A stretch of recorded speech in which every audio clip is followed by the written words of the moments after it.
This only instant would I give to you. Mighty companions, welcome to the Way of Mastery.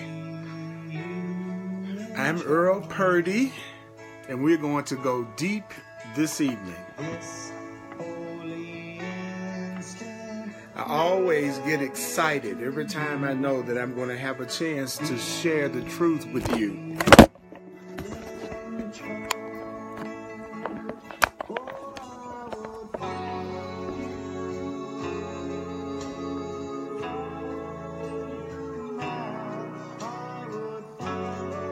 Every time I'm with you, we're going to talk about the wise use of time in the Way of Mastery. We're going to talk about the wise use of time. What is going to be the wise use of time that we're going to use in the Way of Mastery, Part 2, Lesson 14, in the Way of Transformation, in the Way of Mastery, page 169, in the Way of Transformation. In the Way of Mastery, we're going to get into the Way of Mastery. We're going to do the Way of Mastery, the wise use of time. Now, this is Earl Purdy, and you don't have to believe this. You don't have to accept this. You don't have to welcome this. I want to welcome all my mighty companions online, my tribe. I can feel your energy. I can feel your love. I'm glad that we're getting a chance to share some Way of Mastery together. On page 169, Lesson 14, the wise use of time. Lesson 14, the wise use of time. And so I'm going to jump right in it. Just remember that you don't have to believe it. You don't have to accept it. You don't have to welcome it. Some of it's going to be hard to believe. Some of it's going to be startling. We're not about analyzing the ideas at all. We're just trying to receive the instructions and practice the instructions as best we can while we're together. That's what we're trying to do right now. So so that we can really make this real. So, want to start with the wise use of time. And the first sentence, don't forget, please share the video. Just take a moment to go down and share the video on Facebook right now. Like this Facebook page, the Earl Purdy page, because if you become a follower of my page, then every time I come on live on Facebook, you'll be notified. So just take a moment to do that. So we're going to talk about the wise use of time, the wise use of time. So we trust that this moment is going to find you. I think that's a real interesting way to put something. Notice it didn't say we were going to find the moment. It said the moment was going to find us. And it says that the moment is going to find us how? Willing to be wholly where you are. So are you totally willing to be exactly where you are right now? Are you willing to be exactly where you are right now? Are you willing to be exactly where you are right this moment? So take a moment to just be right where you are. Right where you are right now. Take a breath. We're going to talk about the wise use of time. Don't you want to use time wisely? I want to use time wisely. I hope you want to use time wisely. I'm not satisfied with the way that my top is looking. You know, and that's important. You know, if my top doesn't look right, then my whole life is a disaster. It's a disaster if my sweater isn't correct. You know what I mean? So I want you to be exactly where you are right now. I want you to be exactly where you are right now. So we would trust then that in this moment you are willing to assume responsibility for the choices you have made. Are you willing to assume responsibility for the choices that you've made in this moment? Are you willing to assume responsibility for the choices you have made? Are you willing to assume responsibility for the choices that you have made? So let's do that right now. I assume responsibility for the choices I've made today. I assume responsibility for the choices that I made today. I assume responsibility for the choices I have made. I assume responsibility for the choices I have made. Say that to yourself. I am willing to assume responsibility for the choices I have made. I am willing to assume responsibility for the choices I've made. Are you willing to assume responsibility for the choices you've made? Are you willing to assume responsibility for the choices you've made? Are you willing to assume responsibility for the choices you have made? I'm Earl Purdy. Welcome to Facebook Live, The Way of Mastery. We're going to do it. This is not going to just be another one of those classes or presentations where we just read and it's just all intellectual. Everything that we are told to do by the way of mastery, I'm going to stop and we're going to do it together, those of you who are willing. So those of you who are willing, would you say to yourself right now, I am willing to assume responsibility for the choices I have made. I am willing to assume responsibility for the choices I have made. I am willing to assume responsibility for the choices I have made today. I am willing to do what? Assume responsibility for what? The choices I have made. The choices that have literally created the environment that you are experiencing in this moment. Your choices have literally created the environment that you are experiencing right now. Your choices. So let me get this straight. The way of mastery is saying that a person's choices literally create the physical environment that they're experiencing. The way of mastery is stepping it up tonight. It's saying that that it is literally your choice that created the chair that you sit in. Like it's my choice that created this chair that I'm sitting in. It's my choice that actually created the sofa that I'm sitting on. It says the choices that have literally created the environment that you are experiencing in this moment. You are willing to assume responsibility for the choices you made. The choices that have literally created the moment that you are experiencing in this moment. The choices that have literally created the environment that I am experiencing in this moment. That means your choices have made the chair in which you sit. Your choices make the walls around you. Your choices make the things, the pictures that hang on the walls. I'll say that again. Your choices have literally created the chair in which you sit. Your choices have literally created the walls around you. Your choices have literally created the things that are hanging on your wall. Your choices have literally created the paintings and the pictures on the walls. Your choices have literally created the individuals with whom you find yourself in close proximity. It was your choice that brought me into your experience. It's your choice that's bringing me into your experience right now. It is your choices. It is your choice that is creating exactly what you are experiencing in this moment. The individuals with whom you find yourself in relationship with, that's a result of your choices. Your choices have literally created the physical environment that you live in. And your choices have literally created the individuals that you find yourself in relationship with. It's your choices that is making you have a relationship with the individuals that you're having a relationship with. All the people that you're having a relationship with, you literally created those people that you're having relationships with. You have called them into your experience. You have created the people that you're in relationship with through your choices. It's your choices that has created the individuals that you work with. It's your choices your choices create your coworkers. Your choices create your coworkers. Your choices create your coworkers, those who you play with. It's your choices that create those who you play with. Those who you play with are there by your choice. Your choices determine who you play with.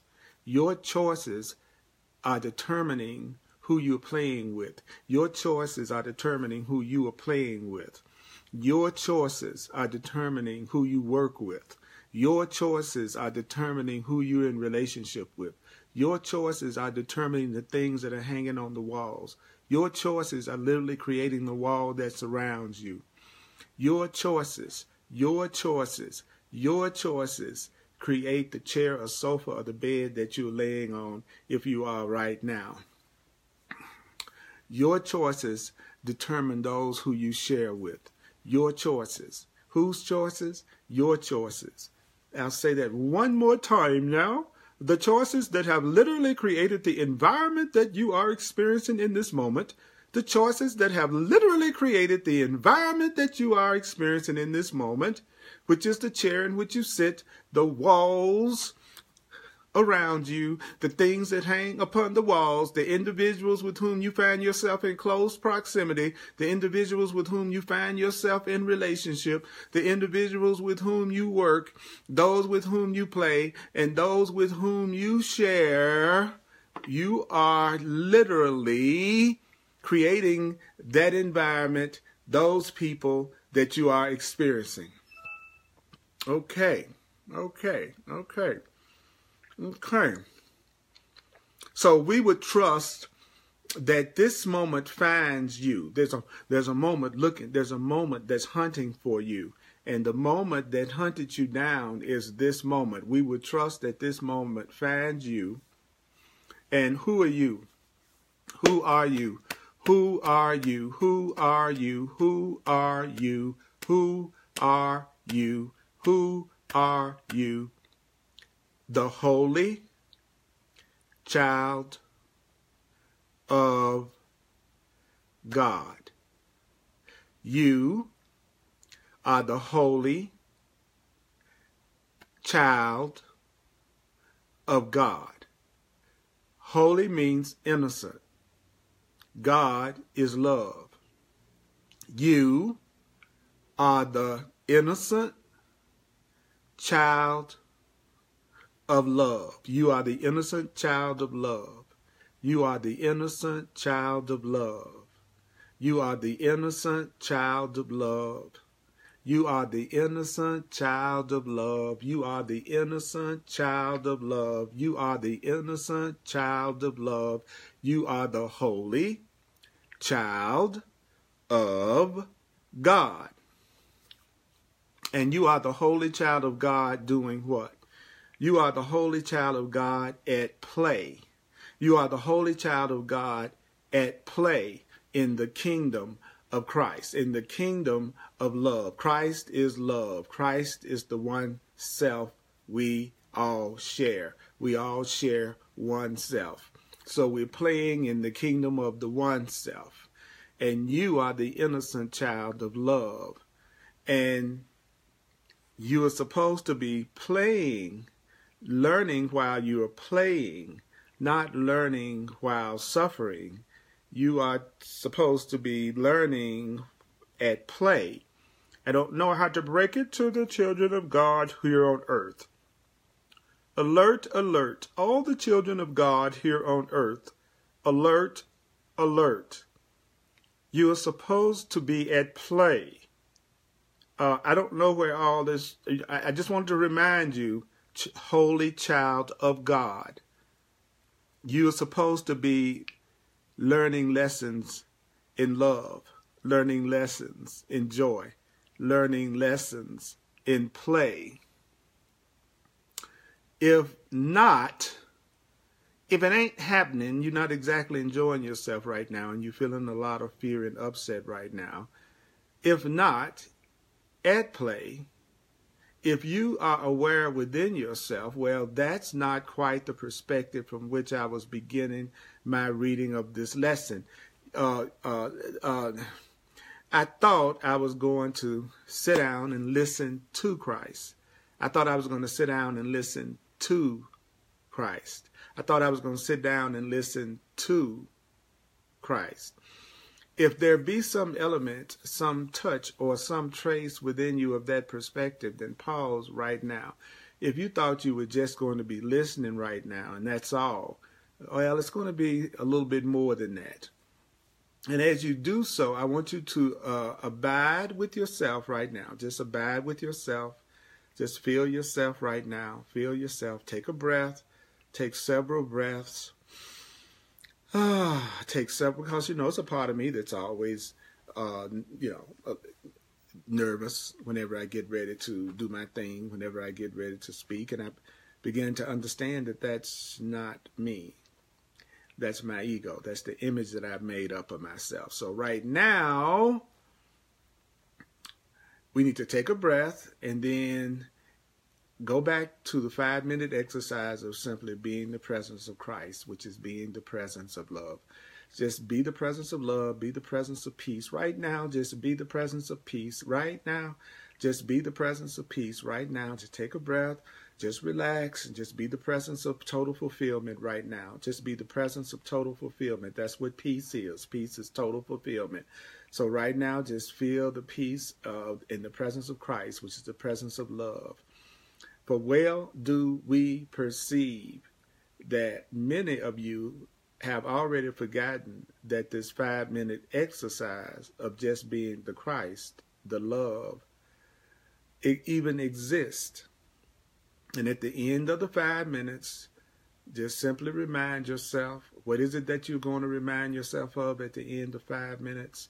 You're going to remind yourself of what's true always and what is always true. So what are you going to do next after you have 5 minutes of seeing yourself as love and seeing yourself as peace? Do you know that what you're going to do next is you're going to remind yourself that only love is real. The only thing that's real is love. That's what you should be reminding yourself of after you have 5 minutes of just being yourself. After 5 minutes of just silently taking a breath, being yourself, being the Christ, being the holy child of God. What do you do after you get through spending 5 minutes being yourself, being love, and being the holy child of God? What do you do next? The next thing that you do is you remind yourself only love is real. Only love is real. Only love is the only thing that's real. Love, because you can say it in your own way, but just say it. Only love is real. The only thing that's real is love. The only thing that is real is love. I need to remind myself of what to remind myself. It says right here, do what? Simply what? Remind yourself. Did it say simply analyze? No. Did it say simply figure this out? No. What did it say? It says, simply remind yourself that what is true always, anything that's true is true all the time. So if it's true all the time. And do you know what we are being asked to remind ourselves of? We're being asked to remind ourselves that only love is real. Love is the only thing that's real. Love is the only thing that's real. Remind yourself right now. Come on, let's do it together. Let's do it together. Let's remind ourselves that love is the only thing that's real. Love is the only thing that's real. Put this up here so I can see your comments. Love is the only thing that's real. Love is the only thing that's real. Love is the only thing that's real. Love is the only thing that's real. Say that to yourself. Love is the only thing that's real. Love is the only thing that's real. Say it. Love is the only thing that's real. Love is the only thing that's real. Love is the only thing that's real. Okay. I'm looking at your comments right now. I love that you got the communication, and I see that you're saying it with me. Only love is real. Only love is real. Only love is real. So what is it that you're supposed to do? Okay, so let's make sure that we hear this. Okay, the first thing that we were told is that you should assume responsibility for everything that you're experiencing. So the first thing that we were told is to say, I assume responsibility. I assume responsibility. I assume responsibility for the choices I've made. Do you know that that was the first instruction that we got? What was the first instruction? The first instruction was for you to say to yourself what? To say to yourself, I am willing to assume responsibility for the choices I have made. I'm willing to assume responsibility for the choices I've made. The first thing you're supposed to tell yourself, if you're going to use time wisely, what you do is you use time to tell yourself, I assume responsibility for the choices that I have made. That is using time wisely. If you spend your time telling yourself, I am willing to assume responsibility for the choices that I've made in my relationships. I am willing to assume responsibility for the choices that I've made in my relationships. I am willing to assume responsibility for the choices that I've made in my financial situations. I am willing to assume responsibility for the choices that I've made in financial situations.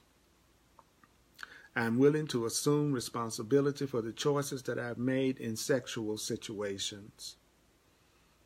I am willing to assume responsibility for the choices I have made in my family situations. I am willing to assume responsibility for the choices I have made in my health situations.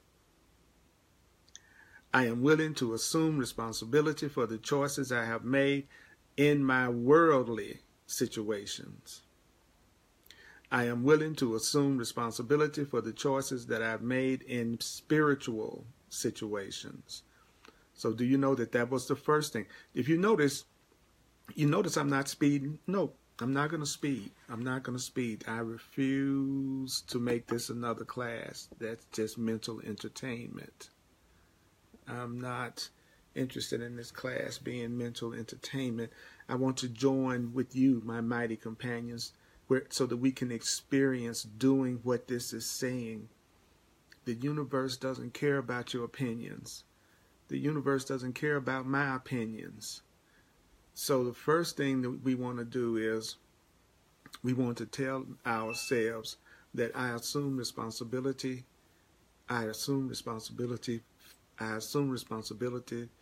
for the choices that I have made. And then the next thing you do is you recognize that the entire environment that surrounds you, you created it. You created the entire environment that surrounds you. And we were also told that we are supposed to be creatively playing. We're supposed to be at play. This is supposed to be joyful. This is supposed to be happy. This is supposed to be fun. It's supposed to be innocent. And we were also told that it isn't about us just listening to Christ. It's not about us just listening to our higher self. It said that we should also be doing a 5-minute exercise where we just take a few deep breaths and allow ourselves to just be the Christ, be the divine self, just be the love for 5 minutes. And then it said, then the first thing you do after that 5 minutes, we were told that the next thing you do is tell yourself that only love is real. Okay, I'm going to be myself for 5 minutes. That means I'm going to be a totally conscious, totally loving being for 5 minutes. I'm going to be the holy child of God and see myself as the holy child of God. I'm going to see myself as the holy child of God for at least 5 minutes and take some deep breaths while I'm doing it. And I'm going to assume 100% responsibility for the results of all the choices that I've made. And I'm going to, at least for 5 minutes, I'm gonna act like my environment, the walls, the pictures, everything that's physically around me was created by me. And I'm going to remind myself that only love is real. That's the instruction. That is the instruction. That is the instruction. That's right, Diana. We are learning through play. Not just listening, but also doing it. That's right, Yvette. I agree with you. We should see ourselves as the holy child of God for 5 minutes. It's not like this is requiring a ridiculously long time. This isn't like saying I got to go to school for 8 years and then maybe get a job. It says I want you to remind yourself that the only thing that's real is love. The only thing that's real is love. And what is the characteristic of what is real? How can you tell if something is real? How can you tell if something is real? How can you tell if something is real?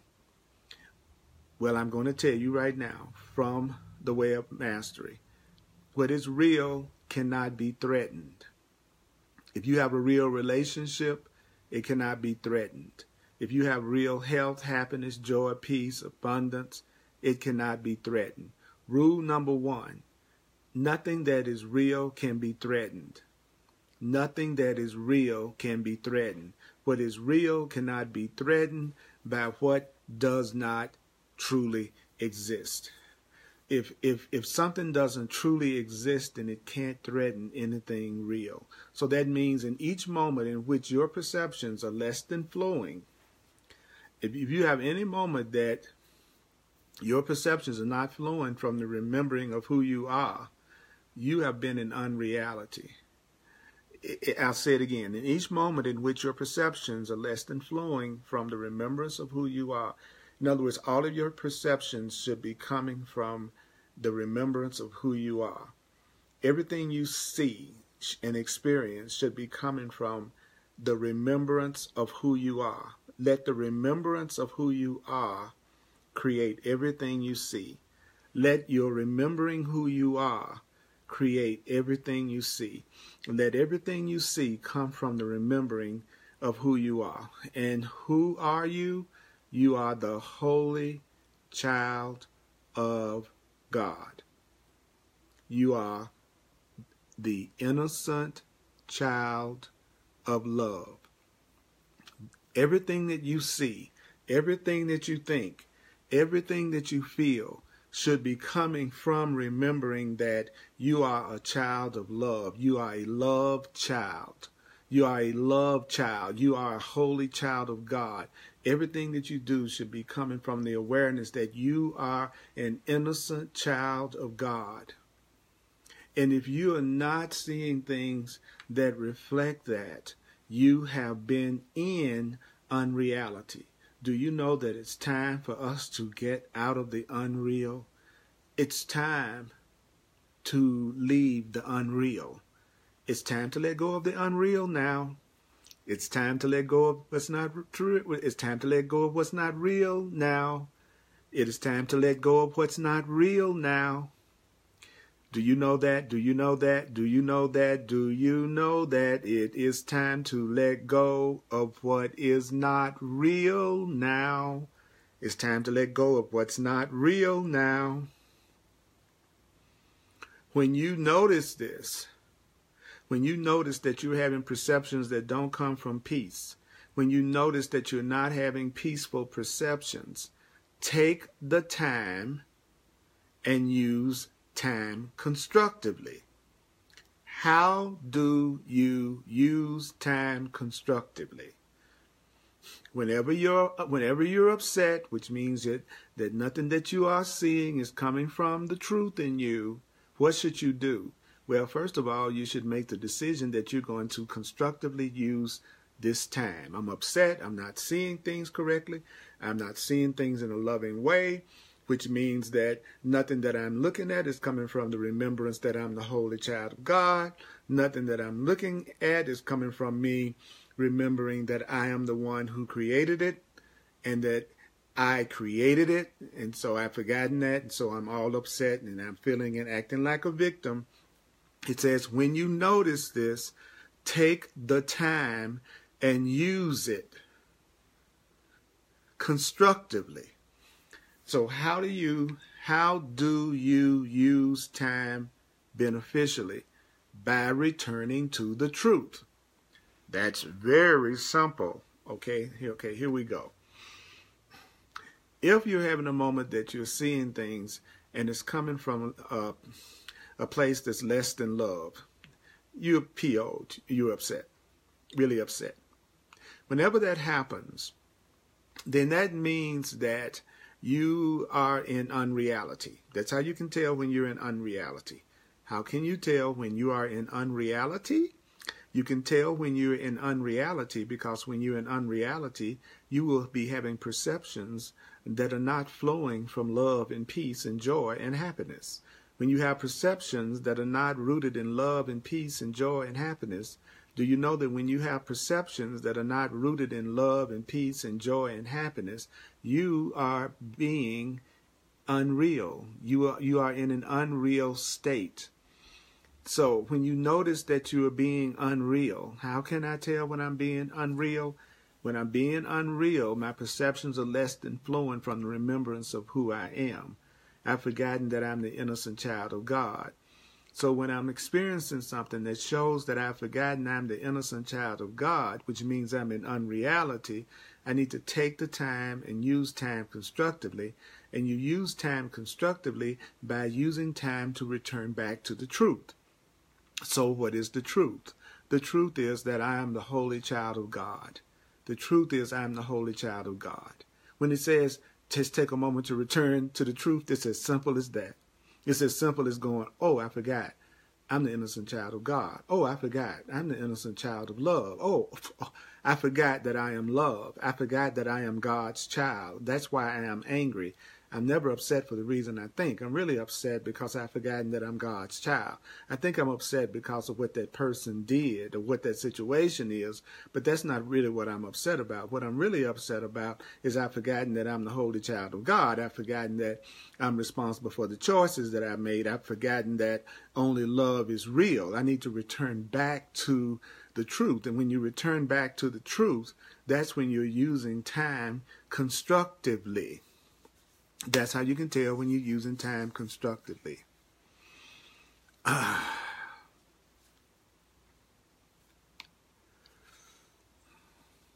That's right, Dana. When you are in illusion, you are in fear. Okay. So what are you going to do? What are you going to do? What are you going to do? What are you going to do the next time you're upset? What are you going to do? What are you going to do the next time you're upset? The next time you're having perceptions that are not coming from love. The first thing you're going to do is you're going to tell yourself, I'm angry, I'm upset, I am being unreal. I'm being unreal right now. Then I have to make the decision to use time constructively. That means I'm going to start telling myself the truth. I'm upset, but I'm still a holy child of God. I'm upset, but I'm really responsible for the way that I'm seeing things. I'm upset, yes, and I'm the one that's creating the environment that I'm in. I'm upset, yes, and only love is real. So that is what you do when you have any form of upset. Notice I didn't give you any story. Notice you didn't hear any story from me. You didn't hear me say anything about what I thought somebody did to me. Why? Because that's not how I get back to happiness and peace. He told me, he said, when you are in a moment in which your perceptions are less than flowing from the remembrance of who you are, you have been in unreality. So when you're upset about something, you're in unreality according to the way of mastery. When you notice that you're being unreal because you're angry and upset and projecting and blaming again, and when you notice that you're doing that, that means you are the one that's being unreal, so you need to learn how to use time in a way that will benefit you. And you can only use time in a way that will benefit you by using time to remember the truth. And to remember the truth means, from tonight's lesson, it means for you to simply remember that you are the holy child of God himself at play in the kingdom of Christ. You are the innocent child of God at play in the kingdom of love. You are the innocent child of God at play in the kingdom of Christ. So the Course in Miracles then says, pause in your reading. If you must, we will be going nowhere, and return in 5 minutes. So everything that I'm talking about, it's talking about 5 minutes. 5 minutes of what? 5 minutes. Just take 5 minutes. 5 minutes, 5 minutes to stop seeing yourself as a man. 5 minutes to stop seeing yourself as a woman. Stop seeing yourself as a woman for 5 minutes. Stop seeing yourself as a man for 5 minutes. Stop seeing yourself as just a human being only for 5 minutes. Just 5 minutes. Be the Christ for 5 friggin' minutes, Raj. Be the Christ, man. Be the love. Be the love for 5 minutes. Be the love for 5 minutes. And after you get through being the love and just focusing in on you being the love for 5 minutes, tell yourself right after that, tell yourself, love is the only thing that's real. Love is the only thing that is real. The only thing that's real is love. Love is the only thing that's real. The only thing that is real is love. Love is the only thing that's real. Love is the only thing that's real. Love is the only thing that's real. Tell yourself, rather than telling yourself what you think you're upset about, rather than telling yourself what you think somebody's done to you, rather than running down your victim story, Raj, rather than running down your victim story, mighty companion, why don't you spend that 5 minutes telling yourself, only love is real. I'm the Holy Son of God.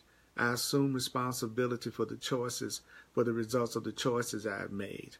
Only love is real. I'm not here just to listen. I'm also here to be the love. I'm here to be the Christ. Why don't you do that for 5 minutes rather than talking about what you think somebody's done to you, or what you think needs to be different, or who you think needs to be different, or rather than focusing in on the past, why don't you soon just take a minute and go, I'm going to take a breath. I'm going to take a breath. I'm going to take a breath. I'm going to take a breath, and I'm going to remind myself I am the holy child of God at play in the kingdom of Christ, which is the kingdom of love.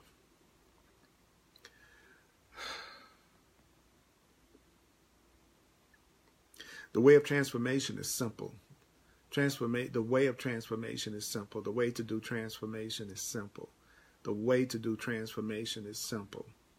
For the way of efforting one's way into the kingdom cannot flow with the guidance of the Holy Spirit. You're continuing to believe that your effort is going to get you into the kingdom, keeps you from getting your guidance. The reason why you don't hear your inner guidance is because you still think that this requires your effort.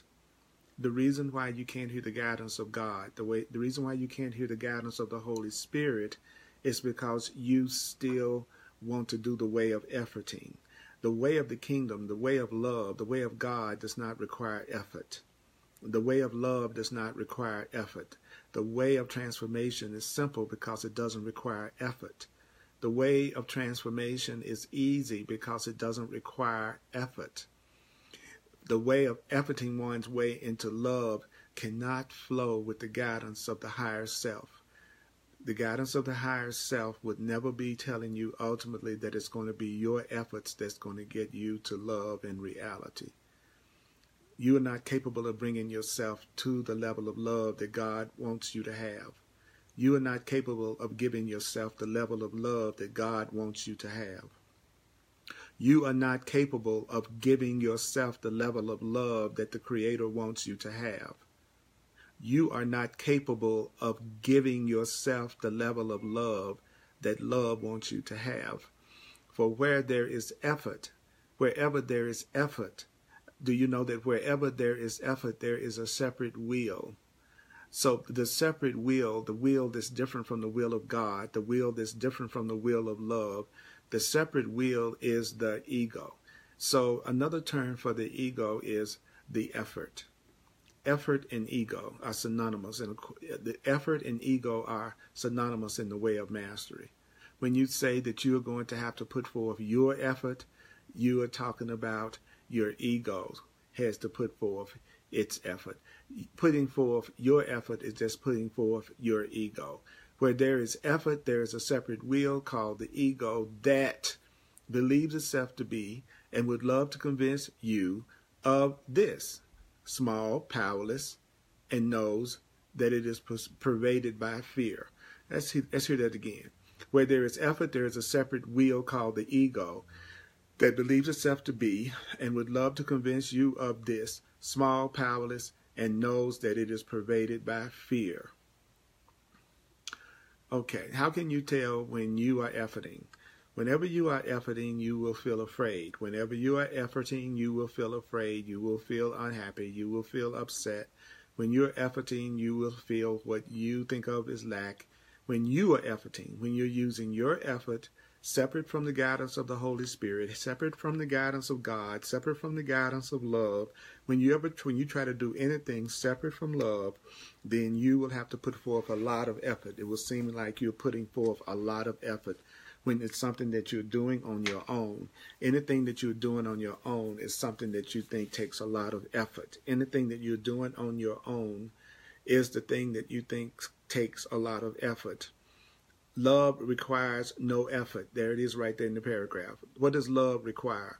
Love requires one thing. What is the one thing that love requires? Well, love requires no effort. It's no effort to love somebody that you really love. It takes no effort to love anybody that you really love. It doesn't take any effort to love anybody that you really love. It doesn't take any effort to love anything that you really love. It doesn't take any effort. You don't have to work on loving somebody. You don't have to work on loving somebody. Love requires no effort. Love doesn't require any effort. Love doesn't require any effort. So what does love require? What does love require? If it doesn't require effort, what does love require? Love only requires the little willingness necessary to allow love to flow from the depth of your being through you. So what is it that love requires? A willingness for you to allow love to flow from the depths within you. What does love require? It requires you to have a willingness to let love flow from the very depths of your being. What does love require from you?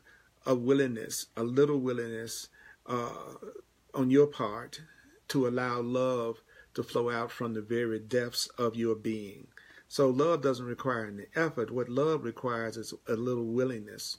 Love doesn't require effort. Love requires willingness. The only thing that love is waiting for is for you to really be willing to have it.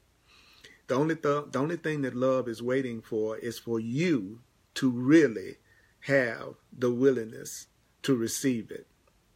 Love is, see what you're doing, Raj and Mighty Companion, what you're doing is you're putting forth a lot of effort to try to get love. Not only are you trying to put forth a lot of effort to try to receive or give love, you also have a lot of rules and conditions that everyone else has to follow for you to be willing to give them the love. So actually, the fact that you are trying to put forth so much effort to love somebody means that that's not really love, that's really fear. Love requires no effort. Love doesn't require any effort. Love doesn't require any effort. It just requires a willingness on your part to let love flow from the very depths of your being, from the very depths of your soul, so that love might be extended throughout creation. Do you know that love really wants to extend out into everything, everywhere? Love wants to go everywhere. Love wants to express itself with everything. Love wants to express itself with everybody. Love wants to express itself everywhere. So let me get this straight. Love, and the more you try to put forth all your efforts and try to make love be what you want it to be, then that's going to interfere with your being able to hear the guidance of your inner teacher, the Holy Spirit. So if you want to hear your inner guidance, then you have to lean on the efforts of love and the efforts of God and not on your efforts, okay? It means that you have to realize that love doesn't require any effort, but it does require a willingness, a small willingness, not even a big willingness. Love requires a willingness for you to allow love to flow from the very depths of your being out throughout creation. That's what we're being asked to do.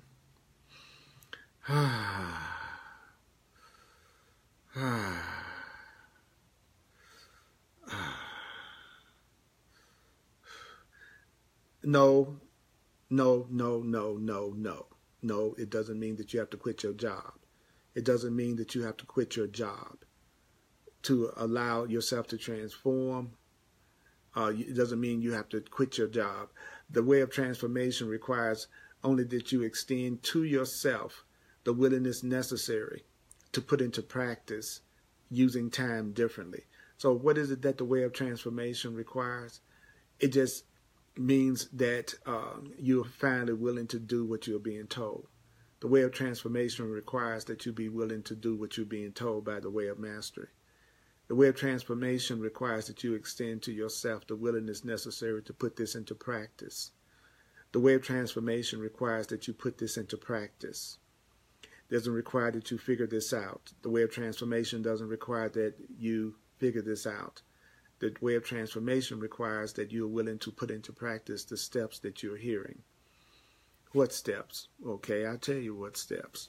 The step of recognizing that love requires no effort, but just a willingness to let love flow from deep within you. Remembering that.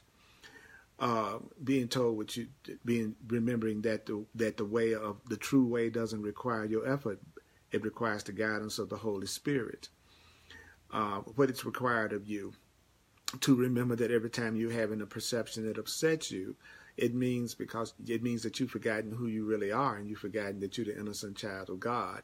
And so you need to take the time to use time constructively. And what is it that using time constructively means? It means that you're using time to remember the truth. What truth? That you are responsible for this experience, and that you're the innocent, holy child of God, and you should be playing, and remembering that only love is real, and remembering that the only part of you that gets upset about anything is just your ego, and you're never coming from your real self, and you're never coming from your honest self, and you're never coming from your true self whenever you're projecting and blaming. Also, you're to remember that love requires no effort. You just need to allow it to flow from the very depths of your being out into everything and everybody that's around you. Also, you're being asked to remember that you are the one that's creating the environment, the walls, everything around you, your relationships, your co-workers. Every aspect of your experience is coming from the choices that you're making consciously and the choices that you're making unconsciously. So the way of transformation requires only that you extend to yourself the willingness necessary to put into practice using time constructively. Do you know that it is time for you to practice using time constructively? It doesn't mean that you have to quit your job. To practice the truth in order to transform, you don't have to quit your job. You don't have to go live in a little hut on the top of a mountain somewhere. The way of transformation does not require poverty. The way of transformation does not require sacrifice and poverty.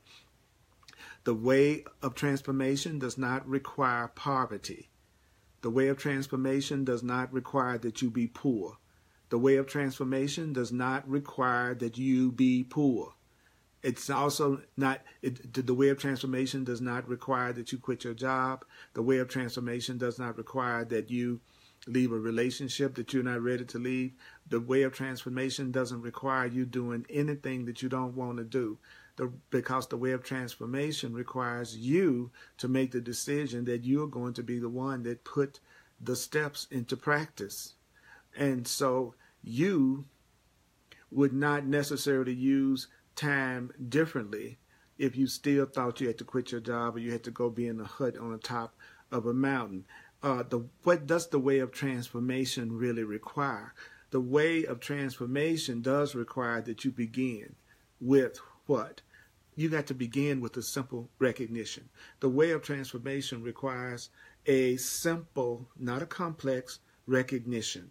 I love the fact that you all are communicating and repeating what I'm saying and emphasizing what the way of master is saying. I love you for being willing to hear this and really want to hear the steps and making this a gathering of experience instead of just another gathering of everybody just focusing on trying to bring the truth to whatever their personal thing is that they're dealing with right now, instead of going, I need to remember the steps. So the way of transformation does require that you begin with the simple recognition that there can be no set of perceived circumstances. There cannot be a set of circumstances. There cannot be a set of circumstances that truly have the power to separate you from your God. If you're going to transform, if you really want to transform into joy, if you really want to experience a true transformation, do you really want to experience a real transformation? Do you really want to experience a real transformation? Well, if you want to experience a real transformation, then you need to recognize that there can be no set of perceived circumstances that can have the power to separate you from God. If you really want to transform, You must recognize that there is no perceived circumstance that you're in that can separate you from God. There is nothing that you could go through that could ever separate you from God. There is nothing you could ever go through that could ever separate you from God. There's nothing you could ever do that would ever separate you from God. There is not anything you could ever do that could ever separate you from love. There is nothing you could ever do that could ever separate you from real love. There's nothing you could ever do that real love would desert you for. Real love would never desert you no matter what you do. Somebody that really loved you, something that really loves you, would not ever separate from you because of any perceived circumstances. The way of transformation does require that you begin with the simple recognition that there can be no set of perceived circumstances, no set of perceived circumstances that truly have the power to separate you from God. There is nothing that can separate you from God. There is nothing that can separate you from your real freedom. There's nothing that can separate you from freedom. There is nothing that can really take your freedom away. There is nothing that can really take your freedom away. It's the same as saying there is no circumstance that has the power to separate you from God. Earl, there's not a circumstance that you could possibly go through that has the power to separate you from God. Raj, there's not a circumstance that you could go through that could separate you from God. There is nothing you can do that can separate you from God. There is no circumstance that has the power to separate you from your Creator. There is nothing that can separate you from your Creator. There is nothing that can separate you from all that is. Nothing, nothing, nothing, nothing, nothing, nothing, nothing.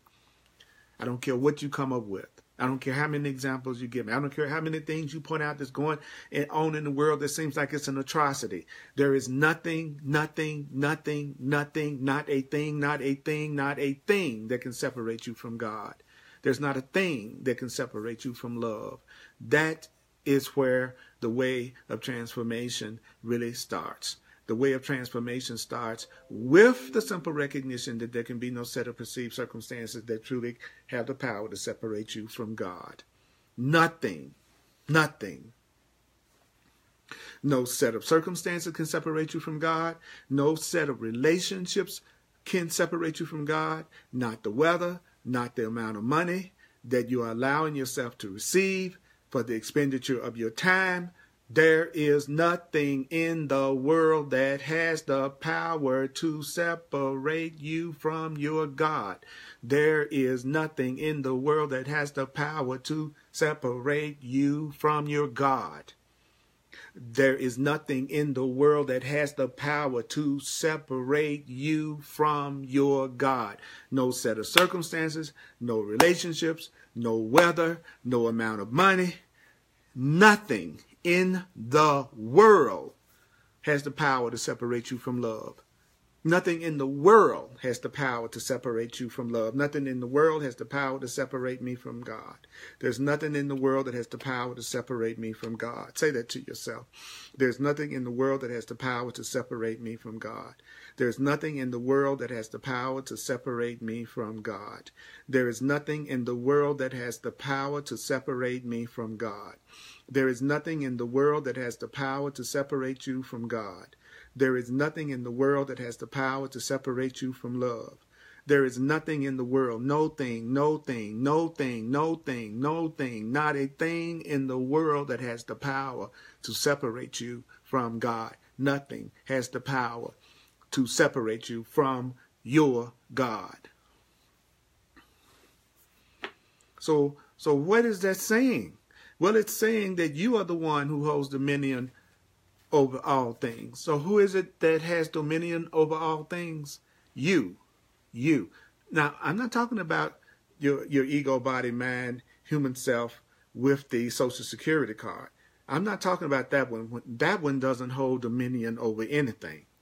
The part of you that thinks it's separate from God, the part of you that thinks it could be guilty and sinful, the part of you that thinks it can die, the part of you that thinks it can get sick, the part of you that thinks that other people have to change in order for you to be happy, the part of you that believes it's that story, that part of you, now that part of you doesn't have dominion over really anything. We're talking about you. You, the holy child of God, you are the one who holds dominion over all things. Now, what does this idea of dominion mean? I have dominion over all things. I have dominion over all things. I have dominion over all things. What does that mean? What does it mean to say I am the ruler over all things? Well, do you know that it means that you are the one who is the source of the power that can choose how you will see what is around you? You're the one that's the cause of the power that can choose how you will see what's around you. You have the power to choose how you're going to see everything around you. That's what it means when it says you have dominion over all things. It means you have dominion over how you're going to choose to see things. You have dominion over who's the source of the power that can choose how you will see what is around you. You are the one who chooses how you're going to look at what's happening to you. You are the one. You have dominion. You have dominion. You're the one who's the source of the power that can choose how you will see what's going on around you. You're the one that decides how you're going to see what's going on around you. You have dominion over all things. You have dominion over all things because you have the power to choose what meaning you're going to give to everything around you, how you're going to perceive it, and what you will believe most about it. You're the one that can choose how you're going to see what's around you. Do you know that you're the one that can choose how you will perceive what's around you? And you are the one who has the power to choose what you will believe the most. You're the one that chooses what you most believe. Whatever it is that you believe the most, you're the one that's choosing it. Whatever it is you believe the most, you're the one that's choosing it. Whatever it is that you are believing about yourself the most, you are the one that is choosing to believe that about yourself.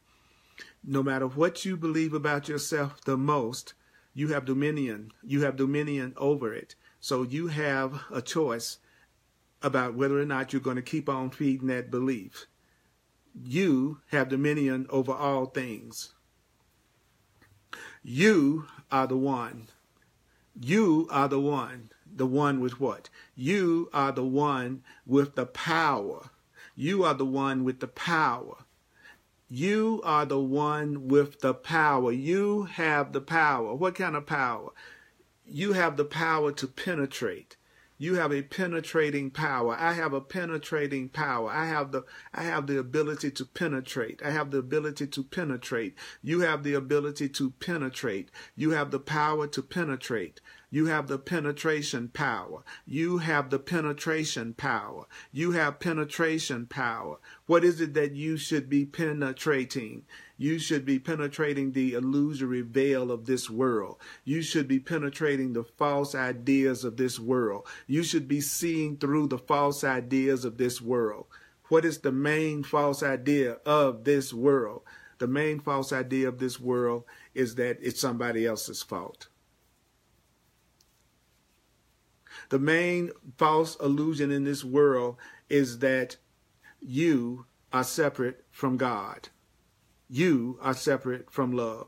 The main false idea in this world is that if someone else changed, and if some situation outside yourself changed, then you would be happy. Those are all different expressions of the illusory veil of the world. And see the heart. It's time for us to see the heart. It is time for us to stop focusing on the intellect for the intellect's sake. It's time for us to stop seeing the truth as just mental entertainment. It's time to stop seeing these spiritual teachings and wisdom texts as just mental masturbation, just mental entertainment. It's time to recognize that you are the one with the power. You are the one with the power to penetrate the illusory veil of the world. You are the one that has the power to penetrate the false ideas and fears of the world. It's you that has the power to see the heart. It's you that has the power to see the essence. It's you that has the power to see the truth. It is you that has the power to see the truth. You have the power to see the Christ child in everything. You have the power to see the love child, God's child, in everything. You can see the Christ child in a blade of grass. You can see the Christ child, the love child, in the cry of a child. You can see the Christ child in the barking of a dog or the coming of the mail. Even if the mail is coming with some bills, you still have the power to see the Christ. You still have the power to see the love. You have the power to see the love in everything. So the way of transformation doesn't require you to change your circumstances. Did you just hear what it says? Therefore, the way of transformation doesn't require you to change your circumstances. Transformation does not require that you change your relationships. Transformation does not require that you change your job, and you're innocent if you do all of those things. But don't tell yourself you're doing those things, because that's a necessary stage to transformation, and it doesn't mean that you stay in a circumstance that you don't want to stay in. It merely requires that you change your attitude toward everybody by recognizing, change your attitude toward your circumstances. So what am I supposed to change my attitude about? Change your attitude about your circumstances. You're supposed to change your attitude about your circumstances and toward your circumstances. Change your attitude toward your circumstances. Do you know that you are supposed to change your attitude toward your circumstances if you want to transform into love? If you want to transform into pure joy and ecstasy, you have to change your attitude toward your circumstances. And how do you change your attitude toward your circumstances? What do you do to change your attitude toward your circumstances? You change your attitude toward your circumstances by recognizing what? Recognizing that you have called all things to yourself. So changing your attitude toward your circumstances, it starts with recognizing your circumstances are harmless. You recognize that your circumstances are harmless by recognizing that you called everything to yourself, so you can stop. You can stop calling those things to yourself that you perceive in such a way as it causes you pain and unhappiness. You are not a victim of this experience. It's great. That means that the experience is ultimately harmless to you, because you can recognize you called it to yourself, and so you can ask for something different. Recognize that you called everything to yourself that's happening to you, and then you will recognize that you can call something else. And so it will be harmless, because you will not be trapped in that situation, circumstance, or relationship. And you won't be trapped in your perception of that situation, circumstance, or relationship. So the way of transformation doesn't require you to change your circumstances. It just requires that you change your attitude, not your circumstances. It merely requires that you change your attitude towards your circumstances. And you change your attitude towards your circumstances by recognizing that the circumstances are harmless. So what do you want to tell yourself right now? Tell yourself right now, my circumstances are harmless. My circumstances are harmless. My circumstances are harmless. My circumstances are harmless. My circumstances are harmless. My circumstances are harmless. My circumstances are safe. My circumstances are safe. My circumstances are safe. My circumstances are safe. Your circumstances are safe. Your circumstances are safe. Your circumstances are safe. Your circumstances are safe. That's how you change your attitude. By recognizing that you have called all things to yourself. You've called all things to yourself. Take a breath. Take a breath. Take a breath. I have called all things to myself. There are many that would teach you that you must sit around and ponder why you did this and why you did that. I'm telling you, you don't have to try to figure out why you did it. Stop trying to figure out why you did it. Stop trying to ponder why you did this or why you did that. Stop pondering why you did this and why you did that. Stop trying to figure out why you did this and why you did that. What I'm saying to you is all that is required is What is it that's required? The only thing that's required is to begin. All that is required to begin. I really want to begin. What is it going to take for me to begin? I really want to begin the way of transformation.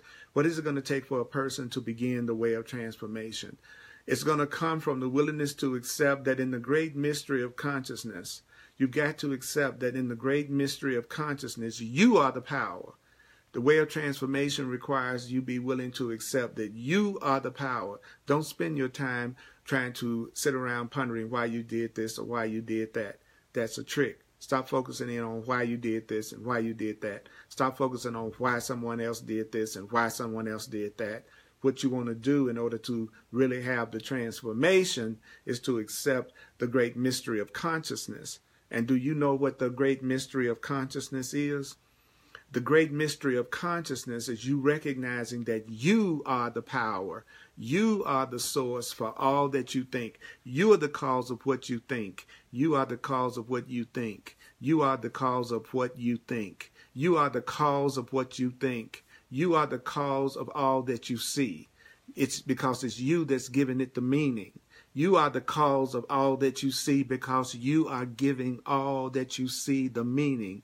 You are giving all that you feel the meaning. You are the cause of all that you feel. Everything that you feel, you are causing it. Everything that you feel, you are causing it. You are the power. You are the source of all that you think, all that you see, all that you feel, and all that you would be and do. You live in the freedom of choice constantly. Do you know that you live in the freedom of choice all the time? You are always living in the freedom of choice. You are always living in the freedom of choice. You are always living in the freedom of choice. You are always living in the freedom of choice. So the way of transformation then rests simply on what? How will I decide to use my time? So the way of transformation starts with the question, how will I decide to use my time? How will I decide to use my time? Finding myself right here in this moment. You finding yourself right here in this moment. Can you remember that you are free to see things differently? Right here in this moment, can you remember that you are free to see things differently? Can you remember that you are free to see things differently? Can you remember that you are free to feel things differently? Can you remember right now? Can you remember the truth right now? What is the truth that you need to remember right now? The truth that you need to remember right now is you are free. And what are you free to do? You are free to see things differently. You are free to look lovingly on the world. You are free to look with love on the world. You are free. You can choose to look on the world with love. You can choose to look on the world with love. You are free. You do not need to wait. You don't need to wait. You don't need to wait. The way of transformation is now. The way of love is now. The way of healing is now. It doesn't have to happen tomorrow. It doesn't have to happen later on tonight. It doesn't have to happen 3 months from now. It doesn't have to happen after you've done this and you've done that. It doesn't have to happen after you've figured out this and figured out that. It can happen now. You do not need to wait for something outside of yourself to create a stimulus. You don't need to wait for something outside yourself to stimulate you to act. You don't have to wait for something or somebody outside yourself to stimulate you. You don't have to wait for something or someone outside yourself to stimulate you. You do not need to wait for something outside of yourself to create a stimulus that elicits a loving response. People don't have to do anything for you to start sharing love. People don't have to do anything for you to start sharing love. I do not need to wait for something outside of myself to create a stimulus that elicits a loving response. You do not have to wait for somebody else to be the way you want them to be for you to be loving toward them. That is not real love. Having all of your conditions and scripts and rules that everybody has to do for you to feel free to love them is not real love. That is fear. That is fear and specialness. That's not real love. You do not need to wait for something outside of yourself to create a stimulus that elicits a loving response. You don't need to wait for your mate to come and give you a hug that you want so much. You don't need to wait for somebody to give you a hug that you want so much. You don't need to wait until your mother calls you on the phone and begs for your forgiveness for how cruel she treated you when you were growing up. You don't need to wait for somebody to ask for your forgiveness. You don't need to wait for somebody to ask for your forgiveness for you to give them love. You don't need to wait for somebody to ask you for forgiveness, for you to express love and appreciation. You don't need to wait for your partner to come and give you the hug that you want so much. You don't need to wait until another person calls you up and gets in touch with you and begs for your forgiveness for how they treated you. You don't need to wait until the current president is no longer in the White House in order for you to be happy and to be loving right now. You don't need to wait until the current president is no longer in the White House for you to have joy and happiness. You don't need to wait for that contest that comes in the mail to make you a winner that brings you millions of dollars. You don't need to wait for that to happen. You're the one that's free right now. Don't you know you're free right now? You don't need to wait for any of that stuff to happen because you're free and you are free right now. So how do you imprison yourself? Well, perhaps you've imprisoned yourself by waiting for love to show up outside of you to trigger a response within you. See, you are imprisoning yourself by waiting for somebody else to make you more loving. You have imprisoned yourself by waiting for love to show up outside of you to trigger a response within you when you feel love or recognize love so that finally you feel loving. You're imprisoning yourself by waiting for love to come from the outer. You're imprisoning yourself by waiting for love to come from something or somebody outside you. You're imprisoning yourself by wanting and needing love to come to you from somebody else. You're imprisoning yourself by wanting love to come to you from somebody else before you can give it. You are imprisoning yourself by needing love to come to you from somebody else and outside of yourself for you to be willing to finally feel loving and give it. Those that know aloneness are not limited in extending love. That means that even if you are lonely, you still could be extending love. You could still be extending freedom. And those that know loneliness yet retain the power to make the decision to love. The decision to love, in other words, can never be taken from you. The choice to love can never be taken from you. The choice for your freedom, the choice for your abundance, the choice for your wholeness, the choice for your health, the choice for your peace, the choice for your safety, the choice for your happiness, it can never be taken from you. Can never be taken from you. Can never be taken from you. Can never be taken from you. All right.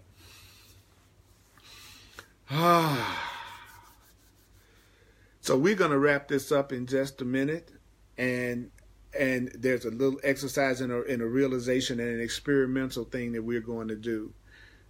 I'm going to listen to this over and over and over again. It was very specific. It took me into an altered state. I saw incredible communications going on.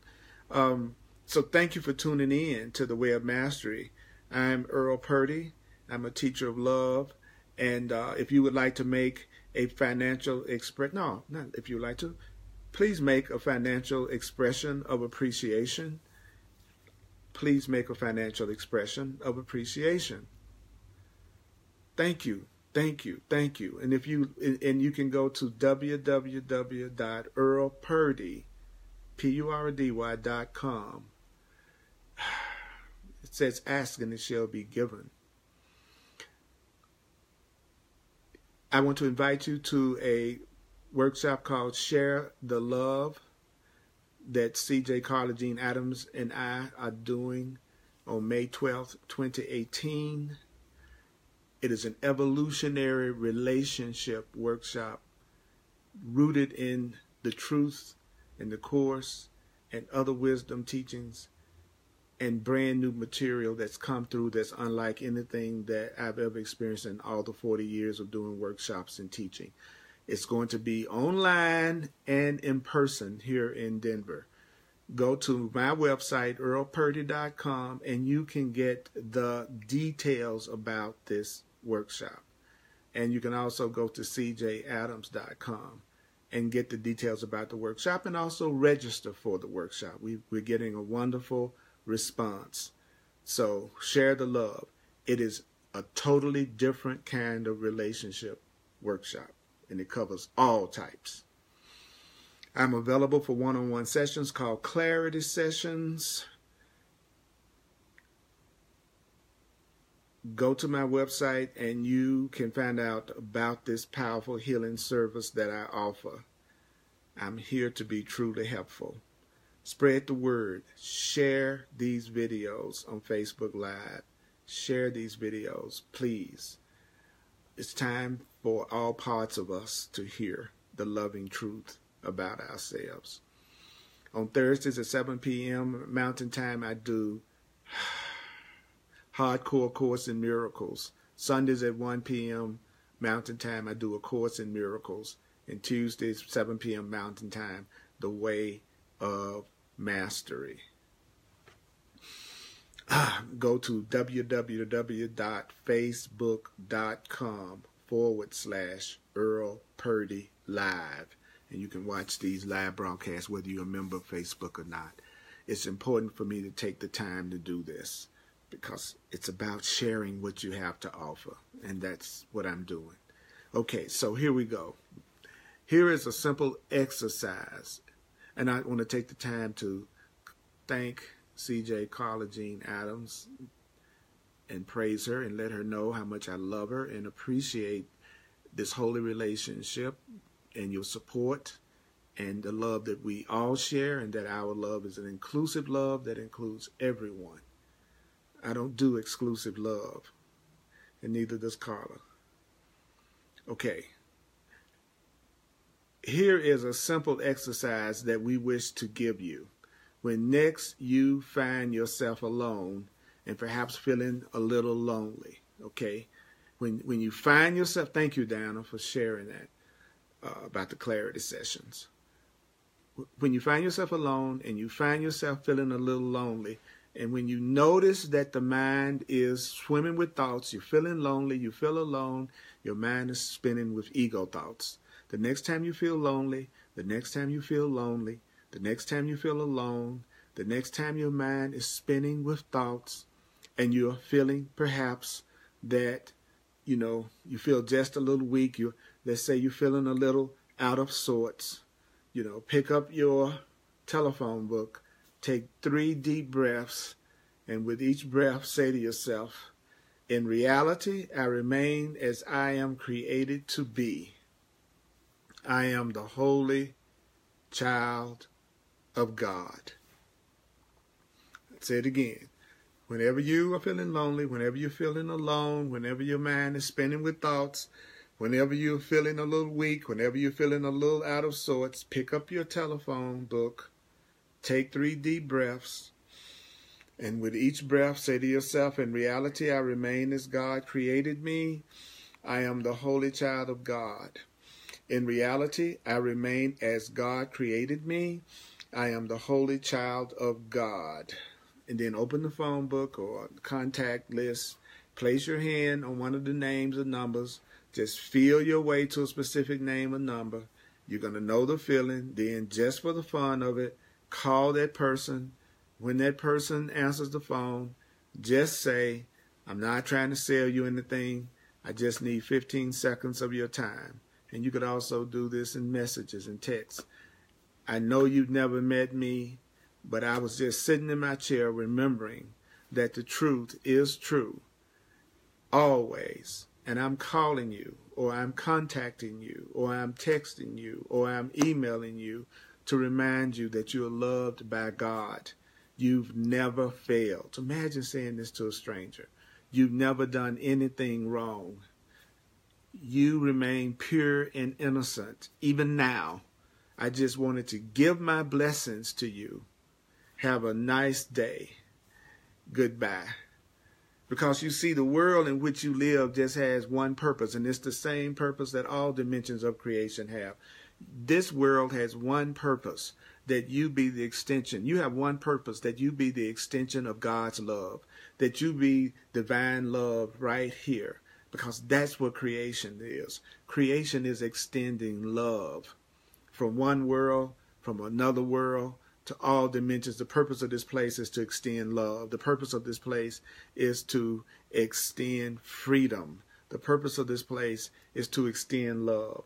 The purpose of this place is to extend love. Now that we're coming to the end of this millennium, we're getting ready and prepared to meet our And each and every one of you has only one treasure.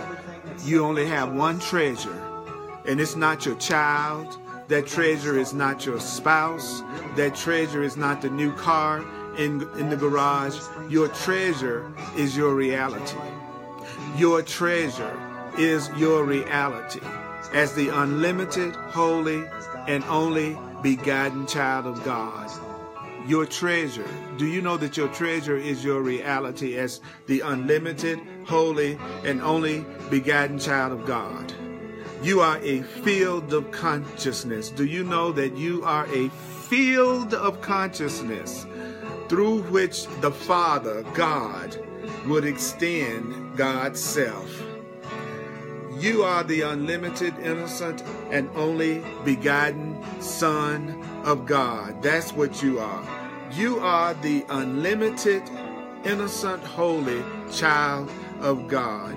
So tell yourself, in reality, I remain as I am created to be.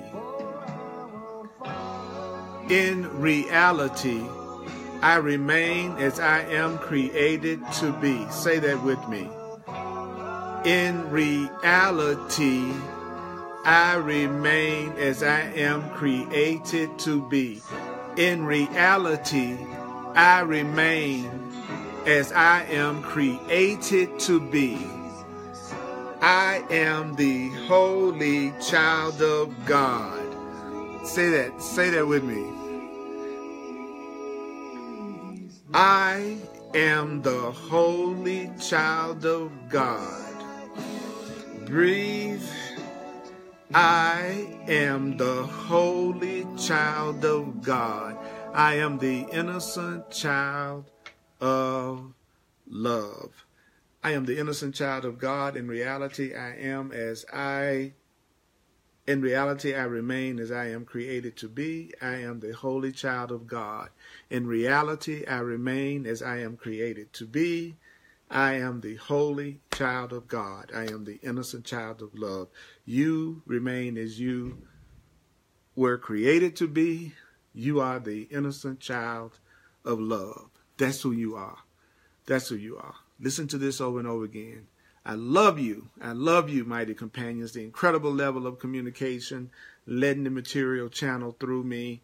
Go back to it. Listen to it over and over and over. It's the way of transformation. I love you. You are awesome. Thank you, mighty companions.